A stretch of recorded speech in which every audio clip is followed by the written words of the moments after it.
Voilà, alors une intervention très brève, effectivement, au nom de la 4ACG. La 4ACG, c'est l'association des anciens appelés en Algérie et leurs amis contre la guerre. Alors très vite, pour ceux et celles qui ne connaissent pas, c'est une association qui est née il y a 20 ans, à l'initiative de 4 vieux messieurs anciens appelés du sud de la France, qui, quand ils ont reçu leur pension militaire, puisqu'ils sont considérés comme anciens combattants, n'ont pas voulu de cet argent qui venait d'une guerre coloniale, une guerre dans laquelle ils avaient été enrôlés malgré eux.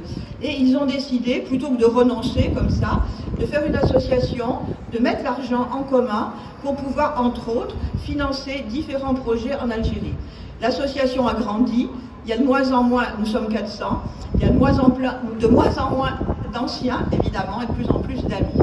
Voilà. Alors, parmi les différentes actions, justement, de notre association, il y a bien sûr des financements pour des associations humanitaires et socioculturelles en Algérie, mais aussi en Palestine. C'est pour ça que je m'adresse à vous. Et depuis les 20 ans, il y a quand même eu 375 000 depuis 20 ans, 375 000 € qui ont été dédiés à la Palestine, en Cisjordanie, à Gaza maintenant. Voilà. Et lors de notre dernière Assemblée Générale au mois de mars, 6 associations de Palestine sont soutenues pour 27 000 €. 2 exemples simplement.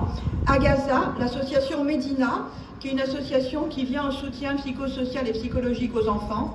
Et je ne vous dis pas qu'aujourd'hui c'est plus que nécessaire, voilà, malheureusement. Et en Cisjordanie, un exemple, auprès, peut-être que vous le connaissez, ce magnifique théâtre de Jénine, qui est dans le camp de réfugiés de Jénine. Et bien évidemment, si ce soutien indéfectible à la Palestine depuis 20 ans, hein, c'est pas depuis aujourd'hui, depuis 20 ans existe, c'est parce que la 4ACG est profondément anticoloniale, bien sûr. Hein. Et anticoloniale, ça veut dire pour la dignité et le droit des peuples à disposer d'eux-mêmes. L'Algérie a été colonisée dès 1830 jusqu'en 1962, 94 ans. La Palestine, tout dépend quand est-ce qu'on prend le début. Alors si on prend le tout début, c'est 1890 à peu près, avec le mouvement sioniste, et les premières colonies dans le Jourdain, les premières colonies agricoles dans le Jourdain, vers la vallée du Jourdain. Ça voudrait dire 140 ans. Si on prend la déclaration Balfour en 1917, ça veut dire 107 ans.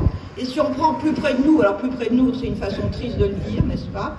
Si on prend la Nakba de 48, ça veut dire 76 ans. Donc c'est bien la politique coloniale d'Israël et le processus colonial qui a été engagé au préalable, grâce, entre guillemets, bien sûr, l'Angleterre et la France, que nous nous trouvons, que la Palestine se trouve aujourd'hui, et je dirais d'une certaine façon Israël, engagé quelque part, enfin je veux dire indirectement aussi pour certains d'entre eux, qui se trouve aujourd'hui, cette pauvre Palestine, au cœur de la situation tragique actuelle. Voilà, merci beaucoup.